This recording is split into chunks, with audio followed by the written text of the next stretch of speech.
আসসালামু আলাইকুম এভরিওয়ান, আশা করি সবাই ভালো আছেন। আমি আল্লাহর রহমতে ভালোই আছি। তো ঈদের 3 দিন পরে বাবার বাড়িতে চলে আসলাম। আসার পরে আমার বোনটা বলতেছে, আপু সূর্যমুখী গাছের ক্ষেত হয়েছে পাশের একটা জমিতে, তো চলো আমরা যে ছবি তুলি। তো আমি তো শুনে বললাম যে হ্যাঁ চলো আমরা যাই।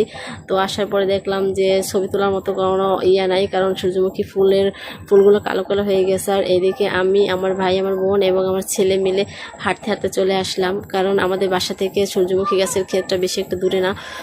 তো আসলাম, আসার পর দেখি জমিতেও প্রচণ্ড রোদের ভিতরে তো ভাই দাঁড়ানো যায় না, ছবি তুলবো কীভাবে সেটাই একটু ভাবার বিষয়। আর এইদিকে তো আমার বোনটা ক্ষেতের ভিতরে চলে গেল ছবি তোলার জন্য।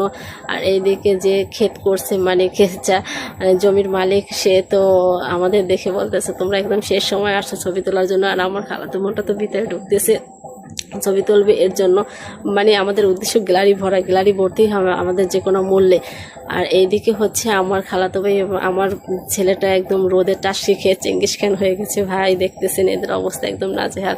আর রোদের ভিতরে সবাই ছবি তোলা শেষের মুহূর্তে সবাই মিলে আমরা একটু প্রচণ্ড মজা করলাম। আর রোদের ভিতরে দাঁড়ানো যাচ্ছে না, তাই